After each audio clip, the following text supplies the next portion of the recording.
மீண்டுமாக உங்கள் அனைவரையும் ஆண்டவராக இயேசு கிறிஸ்துவின் நாமத்திலே நான் மகிழ்ச்சியுடன் வாழ்த்துகிறேன். கர்த்தர் உங்களோடு இருப்பாராக, உங்களை ஆசீர்வதிப்பாராக. இந்த நாளிலும் கூட தேவனுடைய வார்த்தைகளை உங்களோடு பகிர்ந்து கொள்ள கடந்து செல்கின்ற பொழுது ஒரு முக்கியமான கேள்வியை உங்கள் மத்தியிலே வைத்து அதனுடைய அடிப்படையிலே தேவன் நம்மோடு பகிர்ந்து கொள்ளவிருக்கிற சத்தியத்தை கேட்க முன்வரலாம் என்று விரும்புகிறேன். ஆவிக்குரிய வாழ்க்கை என்றால் ஏதோ பக்தி சம்பந்தமான சில காரியங்களிலே நம்ம ஈடுபடுத்தி கொண்டு பக்தியாக சில செயல்களை செய்து கொண்டு அவ்விதமாகவே வாழ்ந்து கடந்து சென்று விடுகிற ஒரு வாழ்க்கை தானா, இல்லை இந்த வாழ்க்கையின் மத்தியிலே தேவன் நமக்கு நம்முடைய வாழ்வின் சூழ்நிலைகளுக்கு மத்தியிலே உதவி செய்வாரா? நம்முடைய வாழ்வின் தேவைகளை அறிந்து தேவன் செயல்படுகிறாரா? நம்முடைய வாழ்க்கையிலே நாம் எப்படிப்பட்ட சூழ்நிலை இருக்கின்றோம், அந்த சூழ்நிலை அடிப்படையிலே வந்து நமக்கு தேவையானவைகளை ஆண்டவர் செய்வாரா என்பதுதான் அந்த கேள்வி. ஆன்மீகமாக வாழ்வதற்காக வேதம் நம்மை அழைக்கின்றது. தேவனுக்கு பிரியமாக வாழ்வது தொடர்பாக வேத வசனங்கள் நம்மோடு பேசுகிறது. இதனுடைய அடிப்படையில் நாம் நிறைய காரியங்களை செய்கிறோம். ஆனால் நம்முடைய வாழ்வினுடைய தேவைகள் சந்திக்கப்படுகிறதா? நமக்கு அவசியமானவைகள் நமக்கு கொடுக்கப்படுகிறதா? தேவனிடத்திலிருந்து நாம் நன்மைகளை பெறுகிறோமா என்பவைகள் முக்கியமான கேள்விகள். நாம் ஜெபிக்கிறோம், பாடுகிறோம், ஆராதிக்கிறோம், துதிக்கிறோம், ஸ்தோத்திரிக்கிறோம், காணிக்கை கொடுக்கிறோம், வாய்ப்பு இருந்த ஊழியங்கள் செய்கிறோம். இது போன்று பலவிதமான காரியங்களை செய்து கொண்டிருக்கிற அந்த சூழல் மத்தியிலே நம்முடைய வாழ்வின் தேவைகள் சந்திக்கப்படுகிறதா? நம்முடைய மன தேவைகள் சந்திக்கப்படுகிறதா? நாம் எப்படிப்பட்ட சூழ்நிலையில் இருக்கிறோம் என்பதை அறிந்து தேவன் அதற்கேற்ற விதமாக நம்மை திருப்திப்படுத்தும் விதமாக காரியங்களை செய்கிறாரா? ஏனென்றால் நம்ம அநேகர் பக்தியோடு தான் வாழுகிறோம், பக்தியாக சிந்திக்கிறோம், பக்தியாக பல்வேறு காரியங்களில் ஈடுபடுகிறோம். ஆனால் சோர்வுற்றவர்களாக, சலிப்புற்றவர்களாக, சமாதானம் இல்லாதவர்களாக, சந்தோஷம் இல்லாதவர்களாக, நிறைவு இல்லாதவர்களாக, நிம்மதி இல்லாதவர்களாக, தேவனை அறியாதவர்கள் தங்களுடைய வாழ்வில் சூழ்நிலை எப்படி சந்திக்கிறாரோ அப்படி சந்திக்கிறவர்களாக காணப்படுவதை நாம் பார்க்கின்றோம். ஏன் நம்முடைய வாழ்வினுடைய தேவைகளை தேவன் நமக்கு சந்தித்து அவருக்குள் நாம் மகிழ்ந்து கலிகூறும்படியான ஒரு சூழ்நிலை ஏற்படுத்தவில்லை என்பது மிகப்பெரிய கேள்வியாக இருக்கிறது. சிலர் சொல்வார்கள், கடவுள் என்றால் ஆன்மீக சம்பந்தமான காரியங்களை தான் நம்மிடத்தில் எதிர்பார்ப்பார். நாம் உண்மையாக இருக்கணும், ஒழுக்கமாக இருக்கணும், நேர்மையாக இருக்கணும், நல்லவங்களாக இருக்கணும், இதைத்தான் ஆண்டவர் விரும்புகிறார். அந்த மாதிரி நாம் வாழ்ந்தால் நமக்கு பரலோகத்தை ஆண்டவர் தருவார். அவ்வளோதான் ஆண்டவர்கிட்ட எதிர்பார்க்க முடியும். மற்றபடி இந்த உலகத்தில் எப்போவுமே நமக்கு பாடுகள், கஷ்டங்கள், துன்பங்கள், சோர்வுகள், சோதனைகள் இதுதான் வந்துவிட்டு போகும் விதமாக சிலர் சொல்லுவார்கள். ஆனால் தேவன் இந்த உலக வாழ்க்கை சூழல்களுக்கு மத்தியிலே, இந்த உலக வாழ்க்கை போராட்டங்களுக்கு மத்தியிலே நமக்கு தேவையான உதவிகளை செய்யவில்லை என்று சொன்னால், அவர் நமக்கு தருவதற்கு ஆயத்தம் பண்ணப்பட்டிருக்கிற அந்த நித்திய வாழ்விற்கு செல்லும் விதமாக நாம் எப்படி ஆயத்தப்பட முடியும்? நம்முடைய வாழ்க்கை சூழ்நிலைகளும் போராட்டங்களுமே ஒவ்வொரு நாளும் நம்மை நிம்மதியற்றவர்களாகவும் சந்தோஷமற்றவர்களாகவும் மாற்றி குழப்பங்களுக்கு மத்தியிலே வாழ வைத்து கொண்டிருந்தால் எப்படி ஆண்டவருக்காக நாம் ஆயத்தப்பட முடியும்? எப்படி அவர் விரும்புகிற ஒரு பரிசுத்த வாழ்க்கையை வாழ முடியும்? நாம் ஒழுங்கு, உண்மை, நேர்மையாக வாழ வேண்டும் என்றால் நமக்கென்று ஒரு நல்ல சூழல் இருக்க வேண்டும். அப்படித்தானே? நம்முடைய மனம் நல்ல சந்தோஷமாக, சமாதானமாக இருந்தால் நாம் ஆண்டவர் விரும்புகிற விதமான ஒரு வாழ்க்கையை வாழ முடியும். பிள்ளைகள் பாருங்கள், அவங்க விரும்புகிற மாதிரி சந்தோஷமாக இருக்க முடிகிற வேலை அப்பா அம்மா சொன்னால் நல்லா கேட்பாங்க. அப்படித்தானே? அவங்க கேட்குறது அவங்களுக்கு கிடைக்கல, அவங்க எதிர்பார்க்குறது அவங்களுக்கு கிடைக்கலனா சின்ன சின்ன வேலையை கூட செய்ய மாட்டாங்க. மற்ற நேரத்தில் பெரிய பெரிய வேலைகள் கூட செய்வாங்க. அதுபோல் நம்முடைய வாழ்வின் தேவைகளை தேவன் சந்திக்கவில்லை என்றால், தேவன் நமக்காக ஆயத்தமாக்கி வைத்திருக்கிற அந்த நித்திய வாழ்விற்குள் பிரவேசிப்பதற்கு தேவையான பரிசுத்த தகுதியை நாம் எப்படி பெற்றுக்கொள்ள முடியும்? எனவே இந்த கேள்வியை முன்வைத்து நாம் சில காரியங்களை தியானிக்க கடந்து செல்வோம். முதலாவதாக, நாம் நம்புகிற, நாம் விசுவாசிக்கிற, நாம் தொழுது கொள்ளுகிற தேவன் எப்படிப்பட்டவராக இருக்கிறார் என்பதை வேதாகமம் ஏராளமான இடங்களிலே நாம் தெளிவாக அறிந்து கொள்வதற்கு வழி செய்திருக்கிறது. தேவனை குறித்து நாம் சரியானதொரு அறிவை பெற்றுக்கொள்வதற்கு வேதம் நமக்கு உதவி செய்கிறது. அப்படியானால் இந்த தேவன் நம்முடைய வாழ்க்கையிலே உதவி செய்வாரா, செய்ய மாட்டாரா என்பதை அந்த வசனங்கள் மூலமாகவே நாம் அறிந்து கொள்வதற்கு நமக்கு வாய்ப்பு இருக்கிறது. அல்லேலூயா. முதலாவதாக தேவனை குறித்து பார்க்கும் பொழுது, ஆண்டவராக இயேசு கிறிஸ்து ஜெபம் தொடர்பான சில காரியங்களை தம்முடைய சீடர்களோடு பகிர்ந்து கொள்ளுகின்ற பொழுது சொன்னார். மத்தேயு 6ஆம் அத்தியாயத்தினுடைய 8வது வசனத்தில் வாசித்து பார்க்கும் பொழுது, நீங்கள் ஜெபம் பண்ண வர்றதுக்கு முன்னாடியே உங்களுக்கு இன்னது தேவை என்பது உங்கள் பிதாவுக்கு தெரியும்.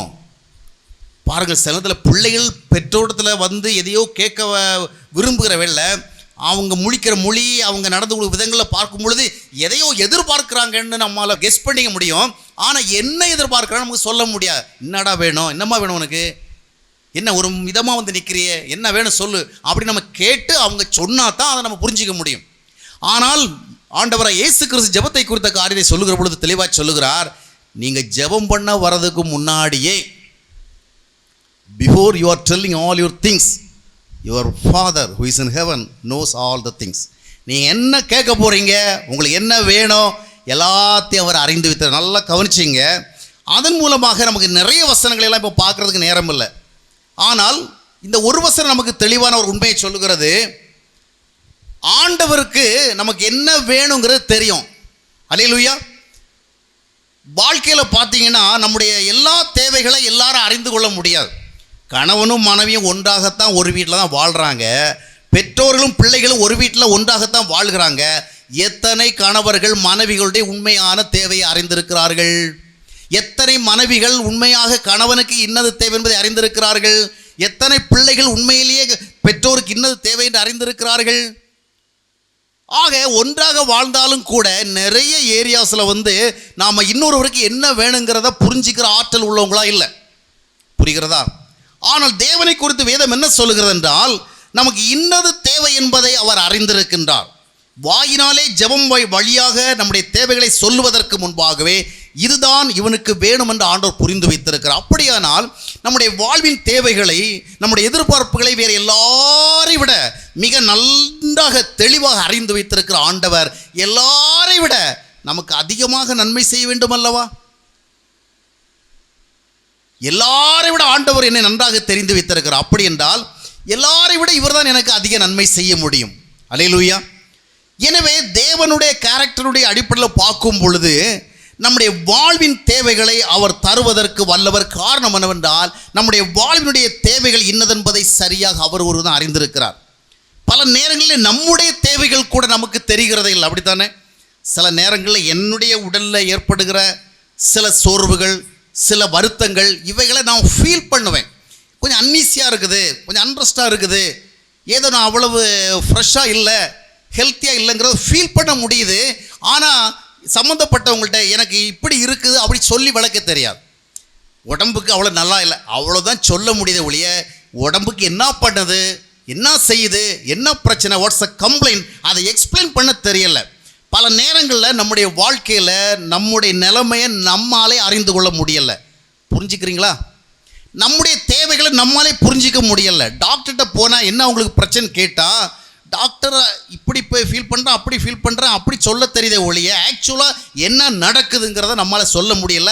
அதில் தான் டாக்டரை என்ன பண்ணுறாரு, நிறைய டெஸ்ட் பண்ணி அந்த டெஸ்ட் வாயிலாக நமக்கு இந்த கம்ப்ளைண்ட் இருக்கலாம் அப்படின்னு கெஸ் பண்ணுறாரு. உண்மையிலேயே நாம் எல்லாருமே நமக்குள்ளே இருக்கிற வியாதியை இன்னதென்று தெரிஞ்சு டாக்டர்கிட்ட சொன்னால் டாக்டர் குயிக்காக ஒரு ட்ரீட்மெண்ட் கொடுக்க முடியும். அப்படி தானே? இது தாங்க டாக்டர் என்னுடைய கம்ப்ளைண்ட், இதான் என் பிரச்சனை, இதுக்கு மருந்து கொடுங்க அப்படின்னு கேட்கலாம். ஆனால் நமக்கு தெரியல, டாக்டருக்கும் உடனே கண்டுபிடிக்க முடியலை. நிறைய நேரத்தில் பார்த்தீங்கன்னா நிறைய வியாதிகளுக்கு ஒவ்வொரு லைனாக மருந்து கொடுத்து இது இல்லை இது இல்லை இதெல்லாம் கண்டுபிடிச்சி கடைசியில் தான் டாக்டரே நோயை கண்டுபிடிப்பார். ஆனால் டாக்டர் நோயை கண்டுபிடிக்கிறவங்களோட இவருடைய கதையை முடிஞ்சிடும். அது வந்து 3rd ஸ்டேஜ் 4th ஸ்டேஜ்னு போயிடும். அதுக்கப்புறம் தான் அவரே கண்டுபிடிப்பார். ஏன் இதுவாக இருக்குமோ அப்படின்னெல்லாம் அவர் செக் பண்ணி அந்த விதமாக டயக்னோஸ் பண்ணி கடைசியில் பார்த்தா அதுவல்ல, வேறு கம்ப்ளைண்ட்.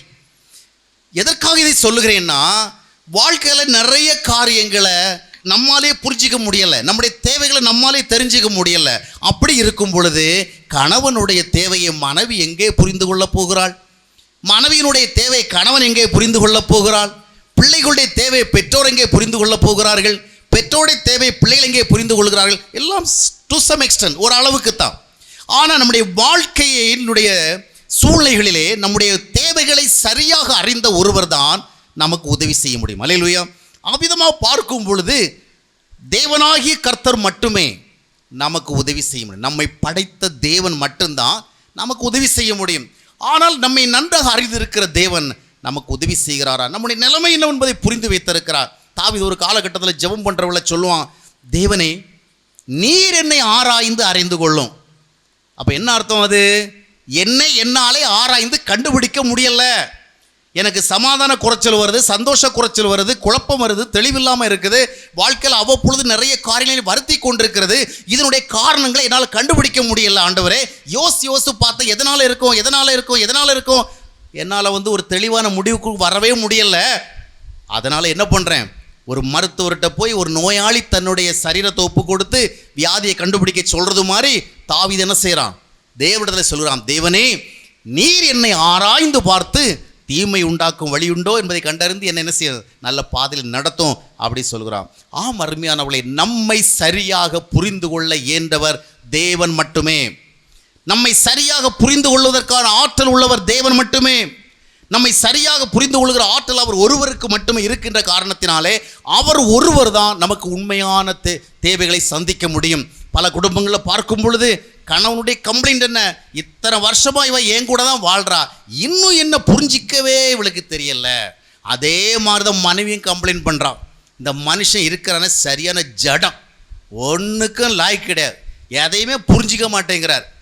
ஒரு மனைவியினுடைய ஃபீலிங்ஸை விட, ஒரு மனைவியுடைய எண்ணங்களை கூட, சிந்தனைகளோட புரிஞ்சிக்க முடியாமல் அந்த மனுஷன் இருக்கிறார். அந்த மாதிரி நிறைய குடும்பங்களில் கம்ப்ளைண்ட். சில பிள்ளைகள் சொல்லுவாங்க, எங்கள் அம்மா அப்பா இருக்கிறாங்களே சுத்த வேஸ்ட்டுங்க, பிள்ளைங்களுடைய மனசை புரிஞ்சிக்கவே தெரியல. இந்த மாதிரி தான் நிறைய கம்ப்ளைண்ட்ஸ். ஆனால் நாம் அறிந்து கொள்ள வேண்டிய ஒரு காரியம் என்னவென்று சொன்னால், உலகத்தில் யாரும் நம்மை சரியாக புரிந்து கொள்ள இயலாது. நம்மை நேசிக்கிறவர்களாலும் நம்மை கரிசனை உள்ளவர்களாலும் கூட நம்மை அறிந்து கொள்ளுகிற புரிந்து கொள்கிற ஆற்றல் குறைவு. அப்படியே புரிந்து கொண்டாலும் அந்த புரிந்துணர்வை சார்ந்து செயல்படுவதற்கான சிந்தனை வளம் அவர்களுக்கு ரொம்ப குறைவு. அதனால் மனுஷக்கிட்டேயே போயிட்டு நீ என்னை புரிஞ்சிக்கலையே, நீ என்னை விளங்கி கொள்ள மாட்டேங்கிறியே, என்னுடைய மன உணர்வுகளை நீ கொஞ்சம் அண்டர்ஸ்டாண்ட் பண்ணிக்க மாட்டேங்கிறியே, அந்த விதமாக நம்ம புலம்பிக் கொண்டிருக்கிறதுல ஒரு லாபமும் இல்லை. அதனால் எல்லாவற்றையும் குறித்து சங்கீதக்காரன் என்ன சொல்லுவார்னா, சங்கீதம் 62 வாசிக்கும் பொழுது, ஜனங்களே எக்காலத்திலும் கர்த்தரை நம்புங்கள், அவரிடத்தில் என்ன செய்யுங்கள், உங்கள் இருதயத்தை ஊட்டி விடுங்கள்.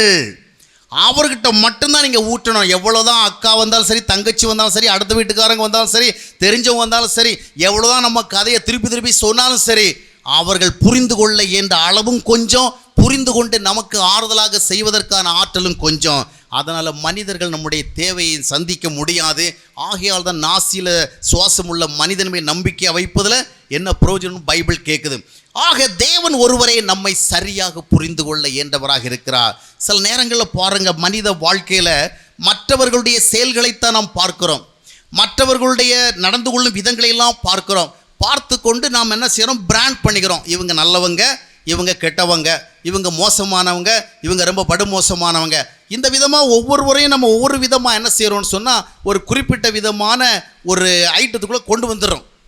ஆனால் பல நேரங்களில் மற்றவர்கள் செய்கிற குறைவான காரியங்களும், குற்றமான காரியங்களும், தவறான காரியங்களும் நம்முடைய கண்களுக்கு தெரிகிறது அன்றி, ஆனால் அவைகள் செய்வதற்கு அவர்களை தூண்டின காரியங்கள் என்ன, அவைகள் செய்வதற்கு அவர்களுக்கு பின்னால் இருந்த காரியங்கள் என்ன என்பதை உணர்ந்து கொள்வதில்லை. ஒரு குற்றம் நடந்துவிட்டால் நடந்த குற்றத்தை மட்டும்தான் பார்ப்போமே அன்றி, குற்றம் நடப்பதற்கு காரணமாக இந்த பின்னணியை நம்ம என்ன செய்ய மாட்டோம், பார்க்க மாட்டோம். அது நமக்கு சிந்தனையே கிடையாது.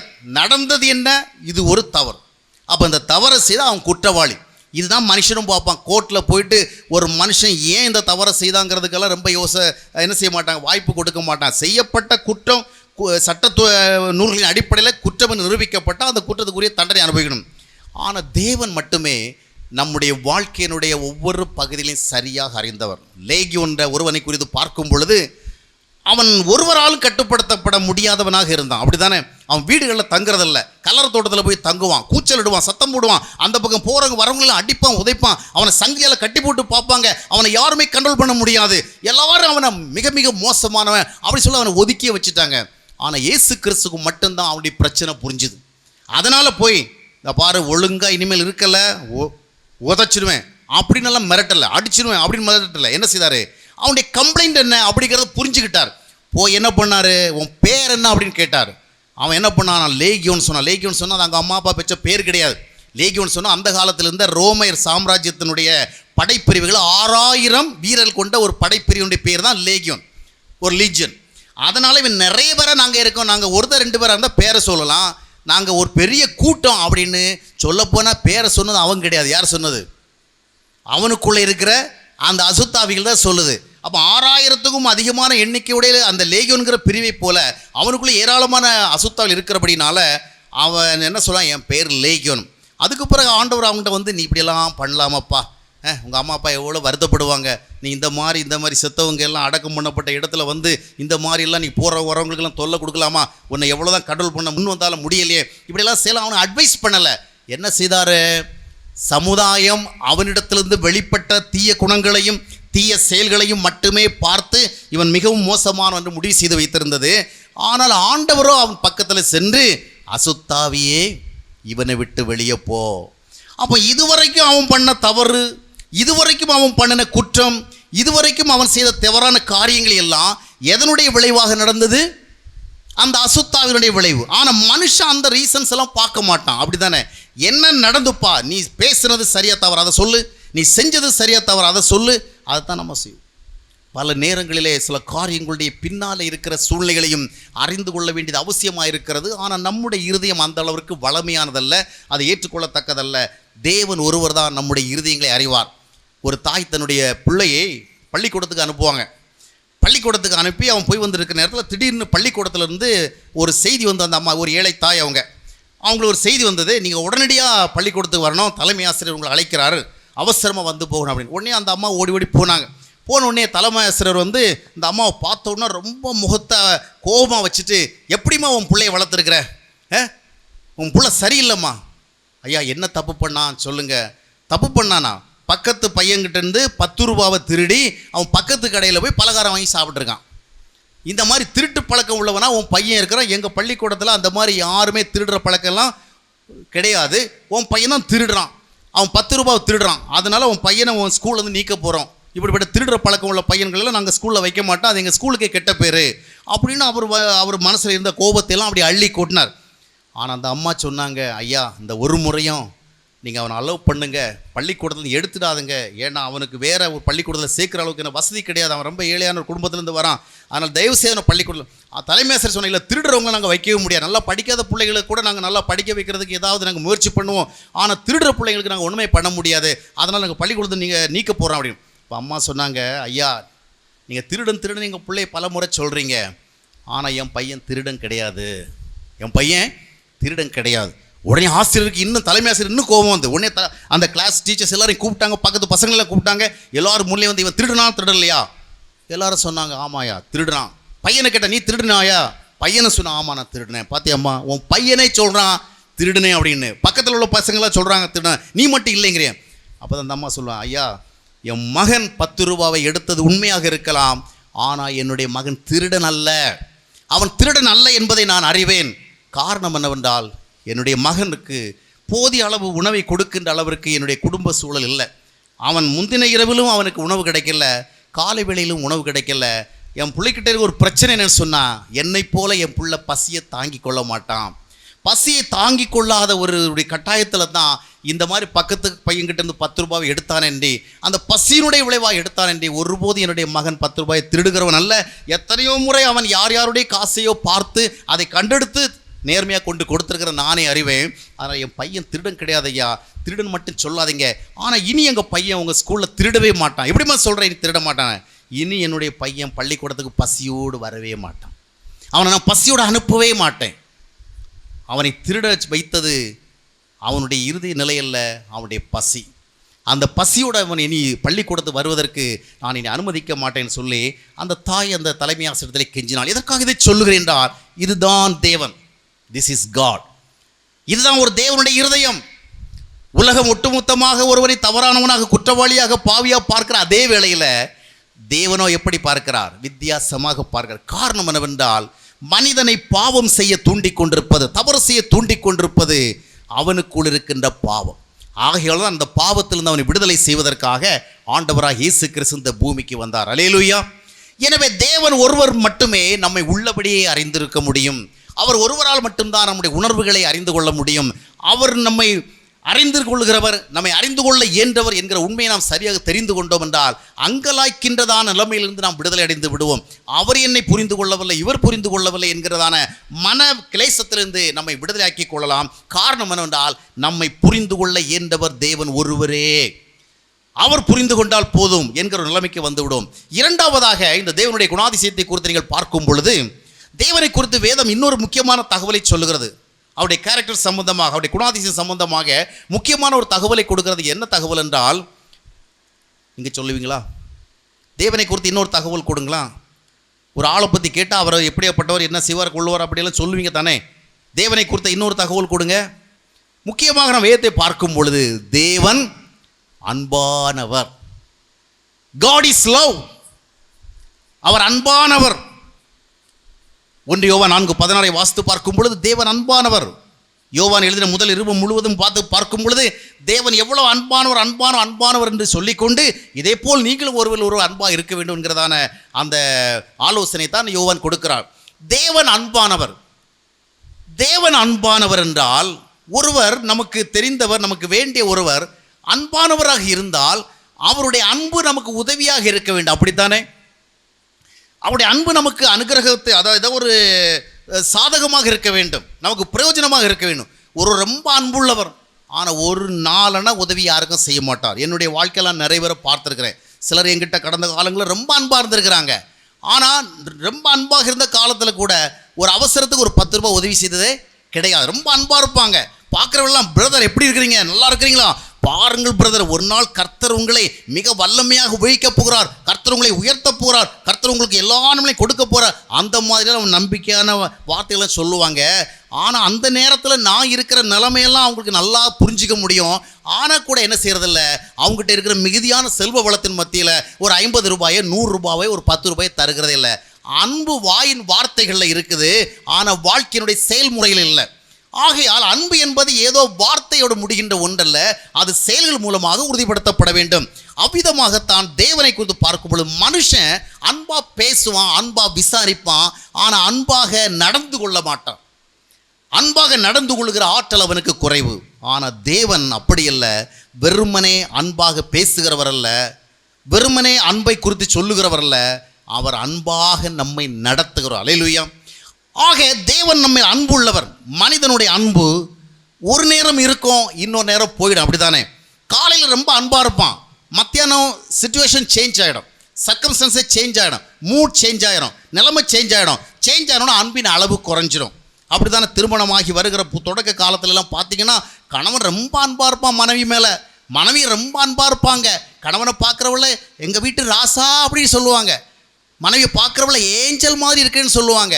காலம் போக போக ஏஞ்சல்னு சொன்ன வாய் அடுத்து என்ன சொல்லும்? சரியான பிசாஸ். எங்கள் வீட்டு ராஜா அப்படின்னு சொன்ன அதே வாய்ப்பு என்ன சொல்லுன்னு சொன்னால் சரியான எரும மாடு, ஊர் சுற்றிக்கிட்டே வருது. ஆக காலங்கள் போக போக மனிதருக்கு இன்னொரு மேல் இருக்கிற அன்பை குறித்த எண்ணங்களும் நினைவுகளும் மாறிக்கொண்டிருக்கும். ஏன்னா மனிதன் நிலையற்றவன். அவன் தன்னுடைய உணர்வுகளை நிரந்தரமாக ஸ்திரமாக வைத்துக் கொள்வதற்கான ஆற்றல் இல்லாதவன். ஆனால் தேவன் அப்படி இல்லை. வேதம் என்ன சொல்கிறது? நான் கர்த்தர், நான் மாறாதவர், ஆகையால் தான் நீங்கள் இன்னும் நிர்மூலமாகவில்லை. யாக்கோபின் புத்திரராகி நீங்கள் இன்னும் நிர்மூலமாகாமல் இருக்கிறதுக்கு காரணம் என்னன்னு சொன்னால் நான் அன்புள்ள தேவன். தேவன் மட்டுமே அன்புள்ளவர். உலகத்தில் யாரும் நம்மை உண்மையாக நேசித்து அதில் முழுமையை காட்டிவிட முடியாது. சிலர் ரொம்ப அன்பான மட்டும் இருக்கலாம், சில கணவர்கள் மனைவி மேலே ரொம்ப அன்பாக இருக்கலாம், சில மனைவிகள் கணவர் மேலே ரொம்ப அன்பாக இருக்கலாம். ஆனால் அந்த அன்பினுடைய பிரயாணம் எதுவரையில் என்று சொன்னால் ஒருவருக்கொருவர் எல்லா காரியங்களும் சரியாக போயிட்டு இருக்கிற வரைக்கும் தான். என்னால் நேசிக்கப்படுகிற ஒருவர் ஒரு நேரத்தில், ஒரு காலகட்டத்தில் என்னுடைய மன உணர்வுகளுக்கு எதிராக வந்துவிட்டால் நான் என்னுடைய நேசத்தை மாற்றி விடுவேன். அப்படித்தானே? இயல்பு தானே? மனிதன் ரொம்ப உயிரை கொடுக்கிற அளவுக்கு நேசிப்பான். ஆனால் அவன் எதிர்பார்க்கிற விதமாக காரியங்கள் நடக்கவில்லை என்றால், அவன் எதிர்பார்ப்புக்கு எதிராக மற்றவன் நடந்து கொண்டா, உயிரை கொடுப்பதற்கு ஆயத்தமாக இருந்த அதே மனுஷன் இப்போ என்ன சொல்லுவான்? உயிரை எடுக்காமல் விட மாட்டேன் அப்படிமா. அப்படித்தானே? அதனால ஒரு காலகட்டத்தில் உயிர் கொடுக்க நண்பர்களாக இருந்த பலர் தான் பின்னாட்களில் விரோதிகளாக மாறி உயிரையே பறிச்சிருக்கிறாங்க. அப்படித்தானே? இப்போ திருநெல்வேலி, தூத்துக்குடி மாவட்டங்களுக்கு மத்தியில் நிறைய கொலைகள் நடக்கிறதாக பத்திரிகைகள் அதிகமாக வருகிறது. அந்த கொலை சம்பவங்களை நல்லா கவனித்து பார்க்கும் பொழுது இவர்களெல்லாம் நிரந்தர எதிரிகளாக, விரோதிகளாக இல்லை. ஒன்றா உட்காந்து, ஒன்றா பேசி, ஒன்றா பழகி, ஒன்றா சாப்பிட்டு, ஒன்றுக்கொன்று உதவியாக நிறைய காரியங்களை செய்தவங்க தான். ஒருவருக்கு ரொம்ப நேசித்து ஒருவருக்கொருவர் உயிரை போல் இருந்தவர்கள் தான். ஆனால் அதற்கு பிறகு அவர்கள் என்ன செய்கிறார்கள்? ஒருவருக்கொருவர் உயிரை எடுக்கின்ற எதிரிகளாக மாறி இருக்கிறார்கள். காரணம் என்ன சொன்னால், ஒரு காரியத்தை நன்றாக புரிஞ்சுக்கணும். தேவனுடைய அன்பிற்கும் மனுஷனுடைய அன்பிற்கு இடையில் இருக்கிற வித்தியாசம் என்ன? மனுஷன் பாருங்க அன்பானவனாக இருப்பான், ஆனால் பெரும்பாலும் அவன் அன்பானவனாக இருப்பதை நிர்ணயிப்பது, முடிவு செய்வது யார்னா இன்னொருத்தர் தான். கணவன் மனைவியிடத்தில் அன்பாகவே இருப்பான், ஆனால் அவன் தொடர்ந்து அன்பானவனாக இருக்கணும்னா அவள் அப்படி அதற்கேற்ற விதமாக இருக்கணும். இவன் மனதுக்கு ஏற்றபடி இருக்கிற காலம் வரைக்கும் இவன் அவளுக்கு அன்பானவனாக இருப்பான். ஆனால் அவள் அவ்விதமாக இருக்க தவறுகின்ற பொழுது இவன் அன்பானவனாக இருந்த நிலைமையை மாற்றிக்கொண்டு மிகவும் வெறுப்புடையவனாக மாற்றுவான். நண்பர்களுக்கிடையிலும் அப்படித்தான், உறவினர்களுக்கிடையிலும் அப்படித்தான், மனித உறவுகளுக்கு மத்தியிலும் அப்படித்தான். அப்படியானால் மனித உறவுகளுக்கு மத்தியிலே ஒருவன் அன்பானவனாக இருப்பதையும் இல்லாமல் இருப்பதையும் முடிவு செய்கிற அதிகாரம் யார் கையில் இருக்கு? பட்டுன்னு புரிஞ்சிக்க மாட்டீங்க. விளங்குதான் நான் சொல்றது. ஒரு மனிதன் அன்பானவனாக இருப்பதையும் இல்லாததையும் முடிவு செய்கிறது யாரு? அவனுடைய இருதயம் அல்ல, இன்னொருவனுடைய இருதயம். இன்னொருவன் எப்படி நடந்து கொள்கிறானோ அதற்கேற்றபடி இவர் மாறுவார். சில வேத சினிமா டயலாக் எல்லாம் பேசுவாங்க, பார்த்துருக்கிறீங்களா?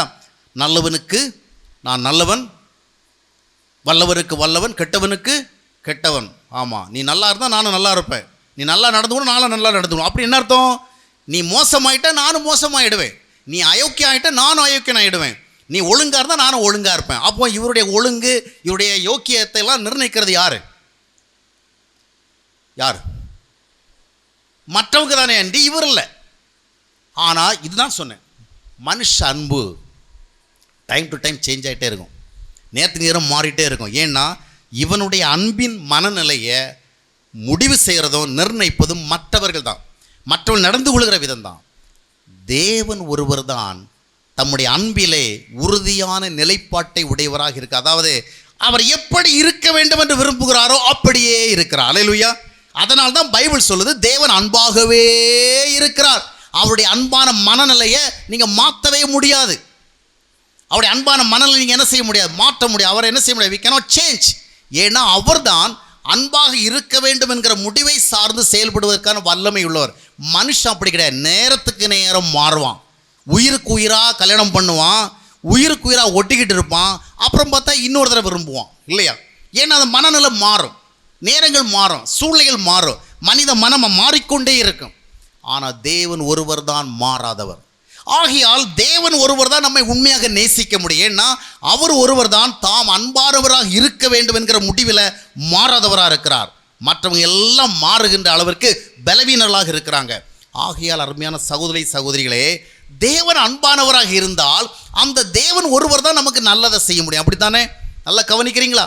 தேவன் ஒருவர் தான் நல்லதை செய்ய முடியும். அந்த தேவன் நம்முடைய வாழ்க்கையில நல்லது செய்கிறாரா? இவ்வளவு அன்பான ஒரு தேவனை நாம் அறிந்திருக்கின்ற பொழுது அந்த அன்பான தேவன் மூலமாக நம்முடைய வாழ்க்கை எவ்வளவாக ஆசீர்வதிக்கப்பட்டிருக்க வேண்டும். அவர் ஒருவர் தானே நேசிக்க என்றவராக இருக்கிறார். அப்படியானால் அவர் ஒருவர் தான் எனக்கு நல்லதை செய்ய முடியும். அப்படிப்பட்ட ஒருவரிடத்தில் நாம் நல்லதை பெற்றுக்கொண்டிருக்கிறோமா? நன்றாக கவனிங்கள். தேவனுடைய 2 சுபாவ நிலைகளை குறித்து பார்த்தோம். 3வது ஒரு சுபாவ நிலை குறித்து பார்க்க நாம் கடந்து செல்லும். 3வதாக தேவனை குறித்த காரியம் என்னவென்று சொன்னால், ஏசாயா தீர்க்கதரிசி மூலமாக தேவன் சொன்னார். 59ஆம் அத்தியாயத்தினுடைய 2வது வசனத்தை வாசித்து பார்க்கும் பொழுது, ரட்சிக்க கூடாதபடிக்கு தேவனுடைய கரங்கள் குறுகி போய்விடவில்லை, கேட்கக்கூடாதபடிக்கு அவருடைய காதுகள் மந்தமாகி விடவில்லை. எரேமியா மூலமாக தேவன் சொன்னார், மாம்சமான யாவருக்கும் தேவனாகிய கர்த்தர் நான் செய்யக்கூடாத அதிசயங்கள் உண்டோ? யோபு என்கிற ஒரு மனிதன் தேவனை குறித்து சொல்லுகின்ற பொழுது சொல்லுவான், தேவரீர் நீர் சகலவற்றையும் செய்ய வல்லவர், நீர் செய்ய நினைத்த காரியங்கள் தடைபடாது. தேவனை குறித்து நாம் பார்க்கும் பொழுது இஸ் ஆல் பவர்ஃபுல் காட். அதாவது என்ன செய்யணும்னு அவர் முடிவு பண்ணிட்டாரோ அதை அவரால் செய்து முடிக்க முடியும். உலகத்தில் பாருங்கள், இந்த கம்பேரிசனை நீங்கள் கவனிச்சுக்கணும். உலகத்தில் சில நேரங்களில் பார்த்தீங்கன்னா மற்றவர்கள் நம்ம நேசிக்கிறாங்க, மற்றவங்க நம்ம மேலே கரிசரியாக இருக்கிறாங்க, மற்றவங்க நமக்கு நல்லது செய்யணும்னு விரும்புகிறாங்க. ஆனால் செய்ய முடிகிறதா? செய்ய முடிகிறதா? ஒரு முறை என்னிடத்தில் ஒரு சகோதரர் சொன்னார், பிரதர் என்கிட்ட மட்டும் இப்போ கொஞ்சம் நகையோ இல்லை பொன் பொருள் எதாக இருந்தால் அப்படி அள்ளி கொண்டு உங்ககிட்ட கொடுத்துருவேன், அந்த அளவுக்கு உங்களுடைய தேவைகளை என்னால் புரிஞ்சிக்க முடியாது, என்ன பண்ணுறது? என்கிட்ட ஒன்றுமே இல்லையே, என்கிட்ட மட்டும் இப்போ ஏதாவது இருந்துன்னு சொன்னால் உங்களுக்கு அவ்வளோ பெரிய உதவி செய்வேன் அப்படி சொன்னார். அவர் செய்ய விரும்புகிறார், அவரால் என்ன பண்ண முடியலை? செய்ய முடியலை. நம்மை நேசிப்பதற்கு இந்த உலகத்தில் ஒரு சிலர் இருக்கலாம், உறவுகள் மத்தியிலே குடும்பங்களுக்கு மத்தியில் இருக்கலாம். ஆனால் நம்மை நேசிக்கிறவர்கள் எல்லோரும் நமக்கு தேவையான நன்மைகளை செய்துவிட முடியாது. ஒரு கணவர் தன்னுடைய மனைவி மிக அன்பாக இருந்தார். ஆனால் ஒரு காலகட்டத்தில் அவர் வியாதியஸ்தராக மாறினார். ஒன்றுமே பண்ண முடியலை. ஒரு காலத்தில் பக்கத்து தெருவுக்கு போகணுன்னா கூட மனைவியை காரில் தான் அனுப்புவார். அதுவும் நல்ல லக்ஸுரி காரில் தான் அனுப்புவார், சாதாரண காரில் அனுப்ப மாட்டார். பக்கத்து தெருவை நடந்தே போயிடலாம், ஒரு மினிட் கூட ஆகாது. ஆனாலும் மனைவி நடந்து போகிறது அவருக்கு விருப்பம் கிடையாது. அப்படிப்பட்ட மனிதனுடைய வாழ்க்கையில் ஒரு பெரிய பொருளாதார நெருக்கடி ஏற்பட்டு இருக்கிறத எல்லாவற்றையும் இழந்தார். அதற்கு பிறகு பார்த்தீங்கன்னா இவங்க மனைவி காரில் போக முடியாமல் போகிறது மட்டுமல்ல, இன்னொரு ஊருக்கு போகணுன்னா ஒரு டவுன் பஸ்ஸை கூட காசு வித்தியாசம் பார்த்து போவாங்க. இந்த பஸ்ஸில் போனால் 7 ரூபா, அந்த பஸ்ஸில் போனால் 10 ரூபா. 10 ரூபா பஸ்ஸில் போக வேண்டாம், 7 ரூபா பஸ்ஸில் வரும். பாருங்கள், ஒரு காலத்தில் பக்கத்து தெருவுக்கே காரில் போகிறவங்க இப்போ பக்கத்து ஊருக்கு எந்த டவுன் பஸ்ஸில் போனால் எவ்வளோ காசு கம்மியாக இருக்கும் அப்படின்னு பார்த்து போகிறாங்க. அந்த குடும்பத்தில் அந்த கணவர் தன்னுடைய பலவீனமான நிலைமையில் சொல்லுவார், ஒரு காலத்தில் என் மனைவி 10 அடி நடக்கிறதுக்கு நான் விட மாட்டேன், இன்றைக்கி அவள் எத்தனையோ மைல்கள் நடக்கிறா, ஒரு ஊருக்கு போனோன்னா அதுக்கு குறைவான கட்டணம் உள்ள பஸ்ஸை காத்திருக்கிறா, என்னால் என் மனைவி ஒன்றுமே செய்ய முடியலையே அப்படி சொல்லிட்டு கண்ணீர் விடுவார். நான் எவ்வளவோ செய்ய விரும்புகிறேன், ஒன்றும் செய்ய முடியல. காரணம் என்ன? ஆசை இருக்கிறது, ஆர்வம் இருக்கிறது, கரிசனை இருக்கின்றது, நல்ல கருத்து இருக்கின்றது, செய்வதற்கு ஆற்றல் இல்லை. இந்த உலகத்தில் நம்மேல் அன்பும் கரிசனையோட அநேகர் இருக்கலாம். எல்லோரும் நமக்கு நன்மை செய்துவிட முடியாது. நம்மை விரும்புகிறவர்கள் எல்லோரும் நமக்கு தேவையானது செய்துவிட முடியாது. ஒருவர் செய்ய முடியும் என்றால் அதுதான் தேவன். அல்லேலூயா.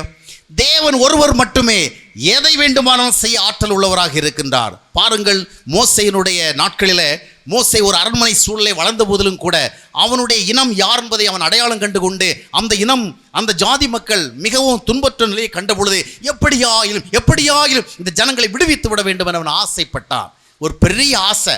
நாம் வாழ்ந்தா சரிதான், நாம் நல்ல ஒரு அரண்மனை சூழலில் இருக்கிறோம் அப்படின்னு நினச்சிட்டு போயிருக்கலாம். ஆனால் அவன் ஜனங்கள் மேலே ரொம்பவும் கரிசனை கொண்டான். அந்த எபிரேய மக்களுக்கு ஏதாவது ஒரு உதவி செய்யணுமே, இந்த அடிமைத்தனம் அவர் விடுவிக்க வேண்டும் என்று விரும்பினான்.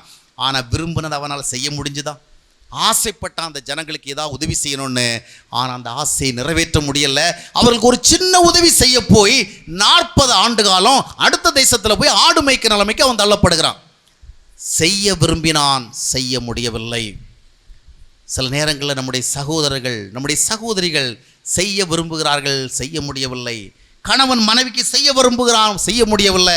மனைவி கணவனுக்கு செய்ய விரும்புகிறான், செய்ய முடியவில்லை. பிள்ளைகள் பெற்றோருக்கு செய்ய முடியல, பெற்றோர் பிள்ளைக்கு செய்ய முடியல. தேவன் ஒருவர் தான் எதை செய்ய விரும்புகிறாரோ அதை செய்து நிறைவேற்ற வல்லவராக இருக்கிறார். அல்லேலூயா. அவர் ஒருவர் தான் விரும்பினதை நிறைவேற்றுகிறார், ஆற்றல் உள்ளவராக இருக்கிறார். அவரால் செய்யக்கூடாத அதிசயங்கள் ஒன்றுமே இல்லை. உலக வாழ்க்கையில் எவ்வளவு பெரியவங்களாக இருந்தாலும் சரி, எல்லாரும் எல்லா உதவியும் செய்யவே முடியும். தேவன் ஒருவர் மட்டுமே நமக்கு உதவி செய்ய வல்லவராகிறார். அப்படியானால் 3 முக்கியமான குணாதிசயங்களை குறித்து பார்த்தோம். தேவன் எல்லாவற்றையும் அறிந்தவர், எல்லாருடைய இருதயங்களையும் சரியாக புரிந்து வைத்திருக்கிறவர், எல்லா உணர்வுகளையும் தெரிந்து வைத்திருக்கிறவர். அவர் எல்லாவற்றையும் புரிந்து வைத்திருக்கிறபடினாலே அவர்தான் நமக்கு நல்லதை செய்ய முடியும். இரண்டாவது, தேவன் எல்லா நேரங்களிலும் அன்பு என்கிற நிலைமையிலே மாறாதவராகவே இருக்கிறார். He never changes. அவர் மாறுகிறதே இல்லை. அப்படி என்றால் அந்த மாறாத அன்புள்ள தெய்வம் தான் நம்முடைய வாழ்க்கையில் மாறுகிற சூழ்நிலை மத்தியிலே நமக்கு நல்லதை செய்ய முடியும். மூன்றாவதாக, அவர் ஒருவர் தான் என்ன செய்ய விரும்புகிறாரோ அதை செய்து நிறைவேற்ற வல்லவராக இருக்கிறார். இஸ்ரவேல் ஜனங்களை எகிப்திலிருந்து விடுதலை செய்து அவர் கானானுக்கு கொண்டு போய் சேர்க்க விரும்பினார். ஆனால் அவர்களை கொண்டு சென்ற பாதையிலே யோர்தான் வந்தது, செங்கடல் வந்தது, பார்வோன் துரத்தினான், எரிகோ தடையாக வந்தது, பல ராஜாக்களை எதிர்த்தார்கள், தண்ணீர் பஞ்சம் வந்தது, ஆகார பஞ்சம் வந்தது, இன்னும் பல்வேறு விதமான சோதனையான சூழல் வந்தது. இவை ஒன்றும் அவர்கள் செல்லுகின்ற யாத்திரையிலே குறுக்கே நிற்க இயலாதபடிக்கு தேவன் எல்லா தடைகளையும் மாற்றினார். அப்படித்தானே? செங்கடலால் தடுக்க முடியவில்லை, யோர்தானால் தடுக்க முடியவில்லை, எரிகோவால் தடுக்க முடியவில்லை, ராஜாக்களால் தடுக்க முடியவில்லை. தேவன் எதை செய்ய நினைத்தாரோ அப்படி ஓங்கி போய்த்தாலும் பலத்த கரத்தினாலும் என்ன செய்தார்? அந்த ஜனங்களை விடுவிக்க நினைத்தார், விடுவித்தார். இவை எல்லாவற்றிலும் படிக்கும் பொழுது எப்படிப்பட்ட ஒரு தேவனை நாம் அறிந்திருக்கின்றோம். அறியப்படாத ஒரு தேவன் அல்ல. இவர் செய்வாரா செய்ய மாட்டார் தெரிஞ்சிக்க முடியாதபடியான ஒரு கடவுள் அல்ல. இவர் என்ன செய்வார் செய்ய மாட்டார்ங்கிறது எல்லாம் இந்த பைபிள் தெளிவாக சொல்லுது. இவ்வளவு நல்ல ஒரு தேவனை நாம் பெற்றிருக்கிறது ரொம்ப சந்தோஷமான செய்திங்க. இப்போதான் சப்ஜெக்டுக்கு வருகிறோம். இவ்வளவு நல்ல தேவனை பெற்றிருக்கிற நம்முடைய வாழ்விலே நம்முடைய உணர்வு பூர்வமான தேவைகள் சந்திக்கப்படுகிறதா? என்னை அறிந்து கொண்டவர், என்னை புரிந்து கொண்டவர் ஒருவர் இருக்கிறார் என்கிற நம்பிக்கையோடு நம்முடைய மனதில் இருக்கிறதெல்லாம் பகிர்ந்து கொண்டு நிம்மதியோடு நாம் வாழ்கின்றோமா? அடிக்கடி நாம் பாடுவோம் இல்லையா? இதயம் இயேசுவுக்கு தெரியும், என் வேதனை அவருக்கு புரியும். பாடுகிறோமே, எத்தனையோ முறை இதை குறித்த நம்பிக்கையான வார்த்தைகளை சொல்லுகிறோமே. ஆனால் நம்முடைய வாழ்க்கையில் தேவன் என்னை புரிஞ்சிருக்கிறார், அவருக்கு என்னுடைய வேதனை தெரியும், என் கஷ்டம் தெரியும், அப்படி சொல்லிட்டு நம்ம நிம்மதியாக இருக்கிறோமா? எல்லாரை விட அவர்தான் என்னை நேசிக்கிறார், அவர் ஒருவர் தான் அன்பில் மாறாதவர் அறிந்திருக்கிறோமே. இயேசுவின் அன்பை குறித்து எவ்வளவா பாடுகிறோம் இல்லையா? ஆண்டவருடைய அன்பை குறித்து ரொம்ப சிறப்பா பாடுகிறோம் இல்லையா? இவ்வளவு அன்பான ஒருவரை அறிந்திருக்கிறோமே, தெரிந்திருக்கிறோமே, பாடுகிறோமே. அவ்வளவு அன்பான ஒருவரை தெரிந்திருந்தா நம்முடைய வாழ்க்கையில மற்றவங்க நம்மளை பார்க்கும் பொழுது நாம எவ்வளவு சந்தோஷமாக காணப்பட்டிருக்கணும், எவ்வளவு தெளிவாக காணப்பட்டிருக்கணும், எவ்வளவு தைரியமாக நம்பிக்கையாக காணப்பட்டிருக்கணும். கிறிஸ்தவர்கள் என்று சொன்னால் சந்தோஷமானவங்க. ஆனால் நடைமுறையில் பார்க்குறவங்கள கிறிஸ்தவத்தில் தான் நிறைய போலித்தனம். எப்படி தானே? திருச்சபைகளை வந்து மகிழ்வோம் மகிழ்வோம் தினமாக மகிழ்வோம் யேசுராஜன் நம் சொந்தமாகினார். அது மட்டும் இல்லை, சந்தோஷம் பொங்குதே எல்லாம் பொங்கும். ஆனால் கேம்பஸ் வெளியே போனோன்னா எல்லாம் காலியாயிடும்.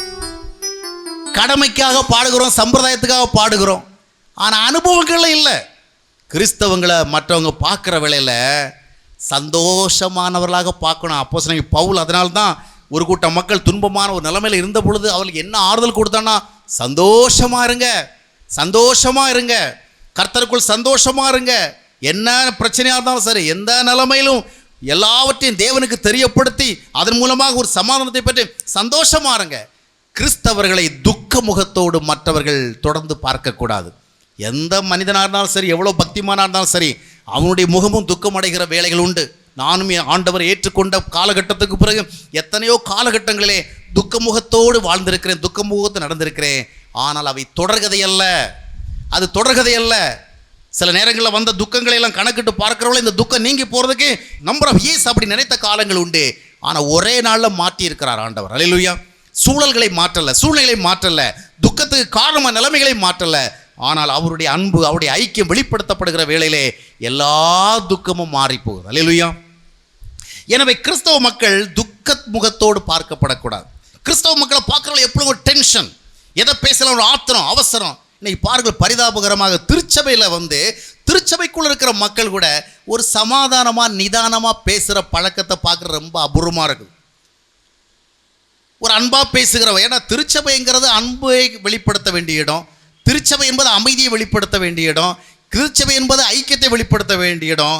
ஆனால் இன்றைக்கு அது எப்படி மாறினா, திருச்சபை தான் கோபத்தை கொட்டி தீர்க்கிற இடம், திருச்சபை தான் அமைதி இல்லை என்பதை காண்பிக்கின்ற இடம், திருச்சபை என்பதுதான் எல்லா சலசலப்புகளுக்கும் ஏற்ற இடம் என்பது போல மாறிவிட்டது. ஆனால் உண்மையான கிறிஸ்தவர்கள் சந்தோஷமானவங்க. அல்லேலூயா. அவங்கக்கிட்ட நிறைய இருக்கிறதுனால அல்ல, அவங்களுடைய வாழ்க்கை சூழலெல்லாம் ரொம்பவும் சௌரியமாக இருக்கிறதுனால அல்ல. they are so happy in Christ.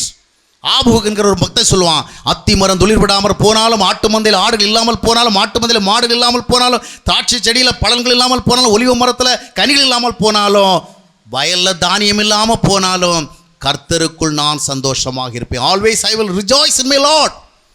அதுதாங்க கிறிஸ்தவ வாழ்க்கை. தேவன் நம்மை அறிந்தவர், தேவன் நம்மை நேசிக்கிறவர், தேவன் நமக்கு எதையும் செய்ய வல்லவர். அப்படிப்பட்ட தேவனை நாம் அறிய வேண்டிய விதமாக அறிந்திருந்தால் நம்முடைய வாழ்க்கையிலே நாம் துக்க முகத்தோடல்ல, சந்தோஷத்தோடு வாழ்வோம், சமாதானத்தோடு வாழ்வோம், நம்பிக்கையோடு வாழ்வோம். அப்போஸ்தலன் பவுல் அழகா சொல்லுவார் பாருங்கள், பிலிப்பியர் 4:11 வாஸ்து பாருங்கள். எந்த நிலைமையில இருந்தாலும் மனரம்யமாக இருக்க போதிக்கப்பட்டிருக்கிறேன். வாழ்ந்திருக்கவும் தெரியும், தாழ்ந்திருக்கவும் தெரியும். எந்த நிலைமையில் இருந்தாலும் சரி, என்னை பலப்படுத்துகிற இயேசு கிறிஸ்துவினாலே எல்லாவற்றையும் செய்ய எனக்கு பலம் உண்டு. அதுதாங்க கிறிஸ்டியன் எக்ஸ்பீரியன்ஸ், இதுதான் கிறிஸ்தவ வாழ்க்கை. கடமைக்கு 2 பாமாலையும் கீர்த்தனையும் வாரம் வந்து பாடிக்கிட்டு அப்படியே போயிட்டு இருக்கிறோம்ல, அது கிறிஸ்தவ வாழ்க்கை இல்லை. கிறிஸ்துவுக்குள் வாழணும். ஏதோ கோயிலில் வந்து கடவுளை பார்க்குறோம்னு நினச்சிட்டு இங்கே வந்து தரிசனம் பண்ணிட்டு அப்படியே போகிறதில்ல. அப்புறம் ஆசீர்வாதங்களுக்கு தேவை ஏற்படுறவில்ல, அங்கே ஜபக்கூட்டம் நடக்குதா, இங்கே ஜபக்கூட்டம் நடக்குதா, கோட்டை இருக்குதா, வாசல் இருக்குதா அப்படின்னு ஓடி ஆடிட்டு திரிகிறதில்ல. கிறிஸ்துக்குள்ளே எல்லாவற்றையும் தேடி கண்டுபிடிக்க தெரிஞ்சவன் தான் கிறிஸ்தவன் இல்லையா? பரிதாபகரமாக இன்றைய கிறிஸ்தவங்களை பாருங்கள், எங்கே கோட்டை இருக்கிறது, எங்கே வாசல் இருக்கிறது, எங்கே தோட்டம் இருக்கிறது, தோட்டம் துறவு பண்ணை, இதைத்தான் தேடி ஓடிட்டே இருக்கிறாங்க. ஐயாவுக்கிட்ட நல்ல வல்லமை இருக்கா, அவர்கிட்ட நிறைய வரம் இருக்கா, அவர் தீர்க்கதரிசனம் சொல்லுவாரா, என் பையனுக்கு சீட்டு கிடைக்குமா, என் பையன் பொண்ணுக்கு இந்த மாப்பிள்ளை தெரிஞ்சுக்கலாமா, இதை கேட்குறக்கு ஓடி போயிட்டு இருக்கிறோம். கர்த்தருக்கு என்ன வேலை உங்கள் வாழ்க்கையில்? உண்மையான கிறிஸ்தவன் கர்த்தருக்குள் எல்லாவற்றையும் பெற்றுக்கொள்ளும். அல்லேலூயா. ஏன்னா எபேசியர் 1:3 சொல்லுகிறது, கிறிஸ்துவுக்குள் நாம் எல்லா விதத்திலும் ஆசீர்வதிக்கப்பட்டிருக்கிறோம். அப்படி அர்த்தம் என்னன்னு சொன்னால், we have all our blessings in Christ.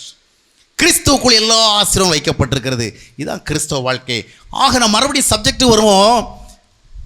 எல்லாவற்றையும் அறிந்த ஒரு தேவன், எப்பொழுது நம்மை நேசிக்க இயன்ற ஒரு தேவன், எதை வேண்டுமா செய்ய வல்லமை உள்ள தேவன். இந்த தேவன் நம்முடைய வாழ்வில் அறியப்பட்டவராக இருந்தும் நாம் அந்த அளவிற்கு பயனடைந்திருக்கிறோமா? ஏன் பயனடையவில்லை? என்ன பண்ணலாம்? இன்னும் நிறைய ஜெபம் பண்ணலாமா? இன்னும் நிறைய வாக்குறுதிகளை எல்லாம் உரிமை கொண்டாடலாமா? இன்னும் பல ஜெப கூட்டங்களுக்கு போகலாமா? இல்லைன்னா ஏதாவது ஜெப பங்காளர் திட்டத்தில் சேர்றாமா? எப்படி அந்த ஆசீர்வாதத்தை பெறுகிறது? நன்றாக கவனியுங்கள். அநேகர் தேவன் எல்லாவற்றையும் அறிந்து வைத்திருக்கிறார் என்பதைத்தான் அறிந்து வைத்திருக்கிறாங்க. அநேகர் தேவன் அன்பானவர் என்பதைத்தான் தெரிந்து வைத்திருக்கிறாங்க. அநேகர் தேவன் என்ன வேணாலும் செய்யலாம் அப்படின்னு அவரை குறித்த ஒரு உயர்ந்த எண்ணத்தை தான் வைத்திருக்கிறாங்க. இதற்கு அப்பால தேவனை குறித்து அறிவதற்கு ஏதாவது அறிவு இருக்குதா? வேற ஏதாவது நாலேஜ் நமக்கு தேவைப்படுதா? ஒருவரை அறிந்தால் எல்லா விதத்திலும் அறியணும், அப்படி தானே? ஒரு பகுதியை மட்டும் அறியக்கூடாது, அப்படி தானே? ஒருவர் நல்லதை செய்தால் கூட அவர் நல்லதை செய்கிறாரா, ஆனால் அடுத்த பக்கத்தில் அவர் எப்படி இருக்கிறார் அதையும் கவனிக்கணும். கொஞ்சம் பேர் நல்லாவே நிறைய காரியங்கள் செய்வாங்க, ஆனால் அடுத்த பக்கத்தில் அயோக்கியங்களாக இருப்பாங்க, அப்படி தானே? சில அரசியல் தலைவர்களோட கூட பார்த்தீங்கன்னு சொன்னால் ஒரு பக்கம் நிறைய நல்லது செய்வாங்க, மறுபக்கம் நிறைய கேடு செய்வாங்க. தேவனை நம்ம எல்லா பக்கத்துலையும் பார்த்து அறிந்திருக்க வேண்டும். தேவனுடைய எந்த பக்கத்தை பார்த்தாலும் சரியாக தான் இருக்கும். தேவனுடைய குணாதிசயங்கள் அடிப்படையில் பார்க்கும் பொழுது நாம் இன்னொரு சுபாவத்தை புரிந்து கொள்ள வேண்டும். என்ன சுபாவம்னு சொன்னால், தேவனை குறித்து பைபிள் பல இடங்களில் திரும்ப திரும்ப வேக வேகமாக விறுவிறுப்பாக சொல்லுகிற ஒரு காரியம் என்னன்னு சொன்னால், காட் இஸ் ஹோலி, அப்படி தானே? தேவன் பரிசுத்தர். லேவியராகமம் 20ஆம் அத்தியாயத்தினுடைய 26ஆம் வசனத்தில் வாஸ்து பார்க்கும் பொழுது, நான் பரிசுத்தராக இருக்கிறது போல நீங்களும் எனக்கேற்ற பரிசுத்தவான்களாக இருப்பீர்களாக, இதற்காகவே மற்ற ஜனங்களை விட்டு உங்களை நான் பிரித்தெடுத்து கொண்டு வந்தேன். I am Holi, so you must also be holy. இதுதாங்க தேவனுடைய முக்கியமானவருக்கான குணாதிசயம். இன்றைய கிறிஸ்தவ மக்கள் தேவன் வல்லவர் வல்லவர் வல்லவர் நல்லவர் அன்பானவர் என்று மட்டும் அறிந்து வைத்திருக்கிறார்கள். அந்த விதமாக மட்டும் அறிந்து வைத்திருக்கிறதுனால தான் ஆசீர்வாதங்களை பெற முடியவில்லை. அடுத்த பக்கம் என்ன? தேவன் பரிசுத்தமானவர். தேவனிடத்திலிருந்து எந்த ஒரு நன்மையை நீங்கள் பெற வேண்டும் என்றால் அவர் விரும்புகின்ற ஒரு பரிசுத்தத்தை நீங்களும் விரும்ப வேண்டும். வேதம் என்ன சொல்லுங்க? தேவன் சிநேகிக்கிற பரிசுத்தம். அல்லேலூயா. ஆண்டவர் எதை நேசிக்கிறார்? பரிசுத்தத்தை. அதனால தான் நான் பரிசுத்தராக இருக்கிறப்போ நீங்களும் பரிசுத்தமாக இருக்குன்னு சொல்லணும். பாருங்கள், ஒரு ரொம்ப வசதியான ஒருத்தர் இருக்கிறாரு, ஆனால் ரொம்ப நல்லவர், ரொம்ப தங்கமானவர், எந்த ஒருத்தருக்கும் உதவி செய்கிறவர், யாருக்கும் எவ்வளோ வேணாலும் தாராளமாக கொடுக்கிறவர். ஆனால் இவருடைய ஒரு ஸ்பெஷல் கேரக்டர் என்னன்னு சொன்னால், இவர் ரொம்ப நீட் அண்ட் க்ளீன், வீட்டை ரொம்ப சரியாக வச்சுருப்பார், எல்லாம் ஒழுங்காக இருக்கணும், அவருக்கு ரொம்ப சுத்தமாக இருக்கணும், சுத்தமான உடைகளை தான் அணிவார், கொஞ்சம் அழுக்கு போட்டாலும் தூக்கி போட்டுருவார், சுற்றுப்புறத்தையெல்லாம் ரொம்ப சுத்தமாக வைத்திருப்பார், அழுக்காக எதுவுமே அவர் இருக்கிறத விரும்புறதில்ல. அந்த மாதிரி சுத்தத்தை குறித்த விசேஷமான விழிப்புணர்வுடைய ஒரு மனுஷன், ஆனால் ரொம்ப நல்லவர், யாருக்கு ஒரு உதவி செய்வார். இப்படிப்பட்ட ஒரு மனுஷரிடத்துல ஒருத்தன் உதவி கேட்டு வரான். நல்லா கவனிச்சிங்க ஐயா, ரொம்ப நேரமாக பசி தாங்க முடியாமல் கஷ்டப்பட்டு இருக்கிறேன் ஐயா, 3 நாளாக சாப்பிடல ஐயா, பசியாக இருக்குயா, கொஞ்சம் சாப்பாடு கொடுங்க அப்படி சொல்லிட்டு அவன் சாப்பாடு கேட்டு வரான். அவன் பக்கத்தில் வர வர இவரால் அங்கே நிற்கவே முடியலை. காரணம் என்ன? அவனுடைய பரிதாப நிலைமை புரியுது. ரொம்ப பசியாக வந்திருக்கான், ரொம்பவும் சோர்ந்து போய் வந்திருக்கான், அவனுக்கு நிச்சயமாக உணவு கொடுக்கணும். ஆனால் அவன் அந்த பக்கத்தில் வந்தால் நாற்றம் அந்த பக்கத்தில் வருது, அந்த நாற்றத்தை தாங்க முடியலை. அவன் உடையெல்லாம் அவ்வளவு அழுக்கு, அவன் உடலெல்லாம் அவ்வளவு அழுக்கு, எத்தனையோ நாளாகிவிட்ட குளித்து, அவனுடைய தலையெல்லாம் அவ்வளோ மோசமாக இருக்குது. அவன் பக்கத்தில் வந்து அவரால் அந்த நாற்றத்தை சகிக்க முடியல. ரொம்ப நல்லவருங்க, ரொம்ப நன்மை செய்ய விரும்புகிறவர், ரொம்ப உதவி செய்ய விரும்புகிறவர். ஆனால் இவனுக்கு உதவி செய்ய விரும்புகிறார், ஆனால் அவன் பக்கத்தில் இவரால் போக முடியல. இப்போ இவருடைய நிலைமை என்ன? நல்லவராக தான் இருக்கிறாரு, அன்பானவராக தான் இருக்கிறாரு, இவனுடைய பரிதாப நிலைமை நன்கு புரிந்து வைத்தவராகத்தான் இருக்கிறார். ஆனாலும் அவனுக்கு அவர் உதவி செய்ய வேண்டும் என்றால் அவருடைய அந்த தூய்மையை விரும்புகிற தன்மைக்கு இவன் ஒத்துழைக்கணும், அப்படி தானே?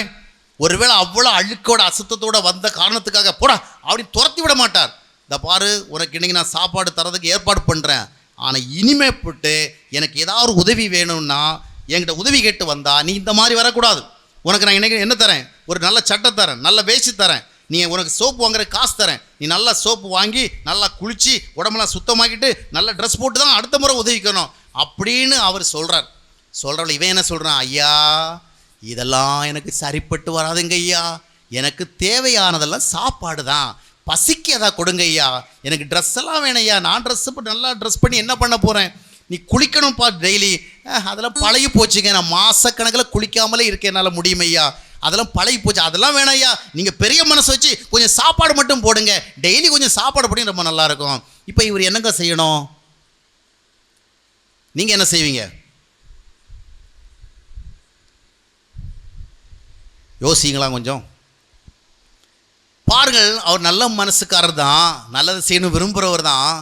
ஆனால் அவருக்கென்று சில நிலைப்பாடுகள் இருக்கிறது. சுத்தத்தை விரும்புகிற அவர் இவனுடைய அசுத்தத்தோடு அவர் என்ன செய்ய முடியாது, இசைந்து போய் அவனுக்கு உதவி செய்ய முடியாது. வேணா பரிதாபப்பட்டு ஒரு உதவியை செய்யலாம். அதே போல் தான் நிறைய நேரங்களில் தேவன் நம்முடைய ஜெபத்தை கேட்டு ஒரு உதவி செய்கிறார். நாம் ஜெப கூட்டத்துக்கு போய் அங்கே போய் மன்றாடணும் பாருங்கள், அப்போ ஒரு உதவி செய்கிறார். இல்லை வேறு ஏதாவது ஊழியக்காரங்கிட்ட போய் ஜெபம் பண்ணணும் பாருங்கள், அப்போ ஒரு உதவி செய்கிறார். ஆனால் அந்த உதவி எதுக்குன்னு சொன்னால், இந்த உதவியை பெற்றுக்கொண்டு தொடர்ந்து நீ இப்படியே இருக்கணும் அப்படி அல்ல. உன்னை மாற்றிக்கொள், உன் மனசை மாற்றிக்கோ, உன்னுடைய நிலைப்பாட்டை மாற்றிக்கோ. நீ இந்த மாதிரியே இருக்கக்கூடாது. உன்னுடைய கஷ்டங்களை மட்டும் பகிர்ந்து கொள்ள இடத்துல வரக்கூடாது. நான் ஒரு மகா பரிசுத்தமுள்ள தேவன், எனவே உன்னை பரிசுத்தமாக்கி கொள்வதற்கான வழியை தேட வேண்டும் என்று சொல்லி பரிதாபப்பட்டு ஒரு உதவி செய்கிறார். ஆனால் உதவியை பெற்றவர்கள் என்ன நினைக்கிறார்கள், ஏற்கனவே இந்த ஜெப கூட்டத்துக்கு போய் தான் எனக்கு ஒரு நல்லது நடந்து, அதனால் மறுபடியும் நான் என்ன செய்வேன், அந்த ஜெப கூட்டத்துக்கு போய் எப்படி போவேன், அப்படியே போவேன்.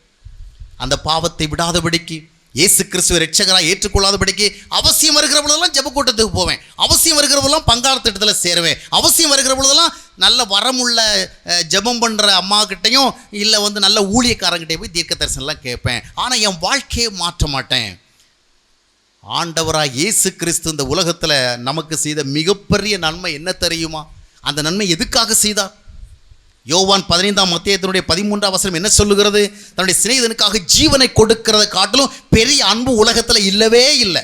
ஆனால் இயேசு கிறிஸ்து ஜீவனை எதுக்காக கொடுத்தார்?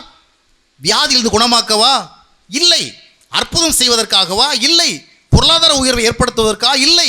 இந்த உலகம் சார்ந்த எந்த ஒரு நன்மை செய்வதற்காக அவர் ஜீவனை கொடுக்க வேண்டிய அவசியமே இல்லை. சர்வ வல்லமையை கொண்டு, ஒரே வார்த்தையை கொண்டு மனித வாழ்வினுடைய எல்லா தேவைகளையும் சந்திக்க அவர் வல்லவராக இருக்கிறார். ஆனால் மனித வாழ்விற்கு அவருடைய சர்வ வல்லமையை கொண்டு செய்ய முடியாத ஒன்று என்னவென்று சொன்னால், மனிதனை பரிசுத்தமாக்குவது, மனிதனுடைய பாவத்தை அவனை விட்டு எடுப்பது. அந்த சர்வ வல்லமையை பிரயோகித்து அவருடைய நீதியின் அடிப்படையில் அவனை அவர் சீர்திருத்த முடியாது. அந்த காரியத்தை செய்கிறதுக்கு தான் தேவன் தம்முடைய ஒரே பேரான குமாரன் இந்த உலகத்திற்கு அனுப்பி ஜீவனை கொடுக்க வைத்து, இரத்தத்தை சிந்த வைத்து, பாவ நிவாரண வழி கொடுக்க வைத்து, நம்மிடத்தில் இந்த பாவத்தை நம்மை விட்டு நீக்குவதற்கு ஏற்பாடு செய்தார். அல்லேலூயா. அப்போ ஆண்டவர் நம்ம மேல வைத்த அதிக அன்பினுடைய வெளிப்பாடு எதில் வெளிப்படுகிறது? வியாதிகளிலிருந்து குணமாக்குறதுல அல்ல, பிசாசுகளை துரத்துனதல்ல, பொருளாதார உயர்வு கொடுத்ததல்ல, வாழ்க்கையில் வேறு அற்புதங்களை செய்ததல்ல.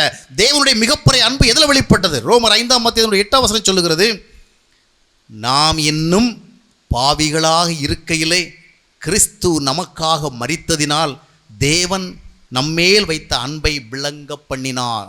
என்ன அர்த்தம்னா, God demonstrated how much he loved us. எந்த அளவுக்கு நம்மை நேசித்தார் என்பதை தேவன் விளக்கி காட்டினார். எதில் விளக்கி காட்டினார்? நம்முடைய பாவத்திலிருந்து நம்மை விடுவிப்பதற்கு தேவையான காரியத்தை செய்தார். அப்படி சொன்னால் தேவனிடத்தில் முதலாவது நாம் தேட வேண்டிய உதவி என்ன? இன்னைக்கு வியாதியிலிருந்து குணமடைகிறதுக்காக நம்ம ஊழியக்காரர்களை நோக்கி ஓடுகிறோம், ஜபக்கூடுகளை நோக்கி ஓடுகிறோம், வாசலை நோக்கி ஓடுகிறோம், கோட்டைகளை நோக்கி ஓடுகிறோம், கோபுரங்களை நோக்கி ஓடுகிறோம். ஆனால் நம்ம எத்தனை பேர் பாவம் நீங்குவதற்காக ஓடுகிறோம், பரிசுத்தம் அடைவதற்காக ஓடுகிறோம், ஒரு தூய்மையான வாழ்க்கையை வாழ்வதற்காக ஓடுகிறோம், ஏதோ நம்முடைய சுயநலம் சார்ந்த தேவைகளை சந்திப்பதற்காக இயேசுவை நோக்கி ஓடுகிறோம். ஆகையால் தான் நம்முடைய துக்கமுகங்கள் மாறவில்லை, நம்முடைய வாழ்க்கையில குழப்பங்கள் நீங்கவில்லை, நம்முடைய வாழ்க்கையில சமாதானம் வரவில்லை.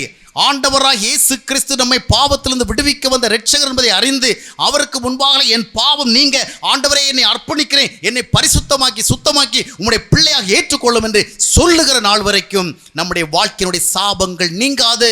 எத்தனை ஊழியக்காரங்க நமக்கு ஜெபம் பண்ணி நல்லதை பெற்றுக் கொடுத்தாலும் அது நிரந்தரம் அல்ல. எந்த ஒரு ஊழியக்காரரும் லைஃப் லாங் நமக்காக ஜெபம் பண்ணி உபவாசம் இருந்து நல்லதை பெற்றுக் கொடுக்க முடியாது. அவர் ஆண்டவர் ஒருவர் தான் கொடுக்க முடியும். ஆண்டவருடைய உதவியை நம்ம நிரந்தரமாக பெற வேண்டும் என்றால் முதலாவது அவருக்கு முன்பாக நிற்கிற பரிசுத்தம் தான் நமக்கு வேணும். ஆகையால் தான் 1 கொரிந்தியர் 1ஆம் அத்தியாயம் 31ஆம் வசனம் சொல்லுகிறது, கிறிஸ்து நமக்காக கொடுக்கப்பட்ட பரிசுத்தம். He is our holiness. நம்மை பரிசுத்தமாக்குவதற்காக அவர் தான் நமக்கு பரிசுத்தமாக்க கொடுக்கப்பட்டிருக்கிறார். அப்போது நம்முடைய வாழ்க்கையில் தேவன் அன்பானவராக இருந்தும் எல்லாம் அறிந்தவராக இருந்தும் எதையும் செய்ய ஆற்றல் உள்ளவராக இருந்தும் அந்த அளவிற்கு நம்முடைய வாழ்க்கையிலே நாம் நன்மைகளை பெறாமல் போனதுக்கு காரணம் என்னவென்றால், அந்த தூய்மையானவருக்கு முன்பாக நிற்பதற்கு தேவையான தூய்மையை நாம் விரும்பாமல் போனோம். இயேசுனுடைய அற்புதத்தை விசுவாசித்தோம், வல்லமை விசுவாசித்தோம், அன்பை விசுவாசித்தோம். ஆனால் அவருடைய பரிசுத்தை நாம் என்ன செய்யவில்லை, முக்கியமாக எண்ணி விசுவாசித்து தேடவில்லை.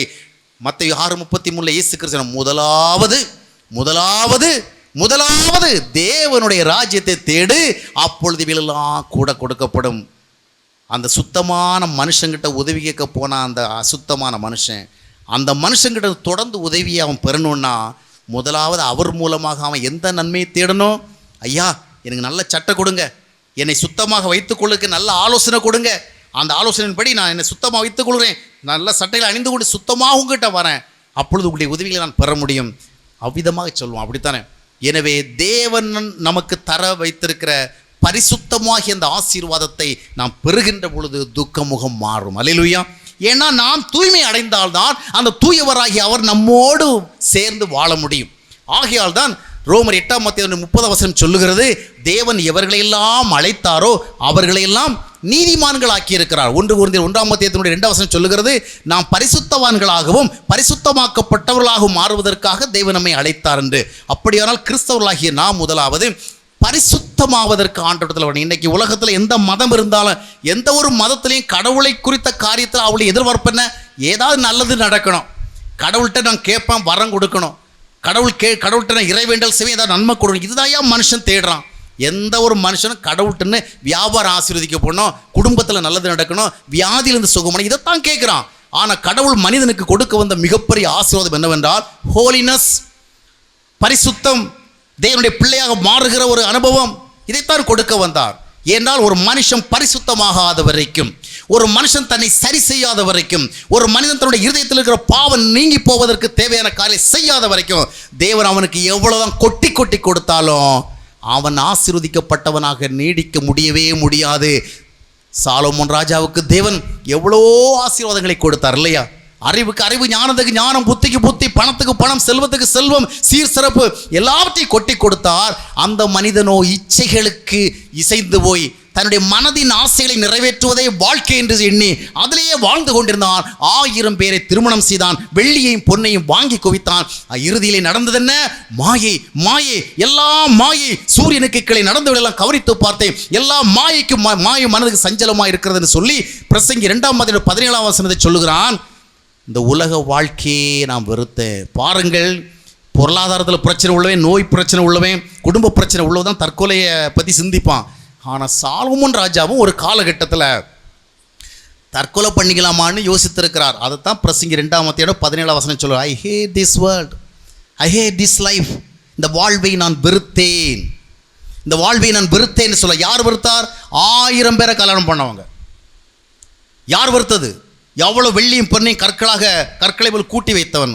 காரணம் என்னவென்றால் தேவனுடைய திவ்ய பிரசன்னத்திலே வாழ்வதற்கு தேவையான பரிசுத்த அனுபவத்தை தேடாதவர்களை தேவன் எவ்வளவுதான் ஆசீர்வதித்தாலும் அவர்கள் ஆசீர்வதிக்கப்பட்டவர்களாக வாழ முடியாது. பாடுகளுக்கு மத்தியிலே வாழ்ந்த தாவீது ஆசீர்வதிக்கப்பட்டவனாக வாழ்ந்தான்.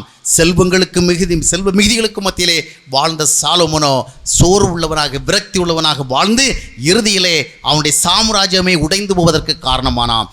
அருமையான சகோதரிகளே, இயேசு கிறிஸ்து நம்முடைய வாழ்க்கையில் எதற்கு வர விரும்புகிறார் என்றால், முதலாவது நாம் பரிசுத்தம் அடைய வேண்டும். நம்முடைய இத்தனை வருட கிறிஸ்தவ வாழ்க்கை நம்மை பரிசுத்தமாக்கி இருக்கிறதா? நம்முடைய இத்தனை வருட சபை போக்குவரத்து நம்மை தேவனுக்கேற்ற நீதிமான்களாக மாற்றி இருக்கிறதா? நம்முடைய வாழ்விலே பாவம் நீங்கி இருக்கிறதா? பாவ சுபாவங்கள் மாறி இருக்கிறதா? பாவ செயல்கள் நீங்கி இருக்கிறதா? பாவ சிந்தனை அகன்றிருக்கிறதா? பாவ நோக்கங்கள் மாறி இருக்கிறதா? இவையெல்லாம் மாறவில்லை என்றால் ஜெப கூட்டங்களுக்கு செல்லுவதனாலே ஆசீர்வாதங்கள் வராது. ஜெபிக்கிற ஊழியக்காரிகளிடத்திலே செல்லுவதனால ஆசீர்வாதம் வராது. தீர்க்கதரிசனம் சொல்லுகிறதை போகிறனால ஆசீர்வாதம் வராது. எவ்வளவுதான் காணிக்கையில் அள்ளி கொடுத்தாலும், எத்தனை மிஷனரி ஊழியங்களுக்கு மிஷனரிகளை தாங்கினாலும், எவ்வளவுதான் கடவுளுக்காக செய்தாலும் ஆசீர்வாதங்கள் வராது, வரவே வராது. துக்க முகங்கள் மாறாது, குழப்பங்கள் நீங்காது, தெளிவு ஏற்படாது, நிம்மதி பிறக்காது. முதலாவது நம்மை தாழ்த்தி வெறும் பக்தியோடு வாழ்வதற்கு ஆண்டவர் நம்மை அழைக்கவில்லை. வெறும் பாட்டு பாடுவதற்காக அழைக்கவில்லை. வெறுமனே ஜெபம் பண்ணுவதற்கு அழைக்கவில்லை. இந்த பூமியிலே பரிசுத்தமாக தேவனுடைய பிள்ளைகளாக வாழ்ந்து காட்டுவதற்கு நம்மை அழைத்திருக்கிறார். அதற்காக ஒரு மிகப்பெரிய கிரயத்தை கொடுத்திருக்கிறார் உணர்ந்து ஆண்டவருக்கு நம்மை அர்ப்பணிக்கும் பொழுது ஆண்டவர் நம்மை ஆசீர்வதிப்பார். அவர் நம்மை பரிசுத்தமாக்கி விட்டால் நம் தோள் மேல் அவர் கைகளை போட்டுக்கொண்டு மகனே மகளே என்று அரவணைத்து கொண்டு நம்முடைய வாழ்வினுடைய எல்லா சூழ்நிலை மத்தியிலும் நம்முடைய தேவைகளை புரிந்து கொண்டு நம்மை உண்மையாக நேசித்து நமக்கு செய்ய வேண்டிய காரியங்கள் எவ்வளவு கடினமானதாலும் அவர் செய்து நிறைவேற்றுவார். துக்கம் நீங்கும், சஞ்சலம் விலகும், கண்ணீர் மாறும், தெளிவுகள் பிறக்கும், சமாதானம் ஏற்படும், சந்தோஷம் ஏற்படும். அதனால் மற்றவர்களுக்கும் பிரயோஜனம் ஏற்படும், தேவனுடைய நாமம் மகிமைப்படும். இப்படிப்பட்ட ஒரு வாழ்க்கைக்குத்தான் ஆண்டவர் நம்மை அழைக்கிறார்.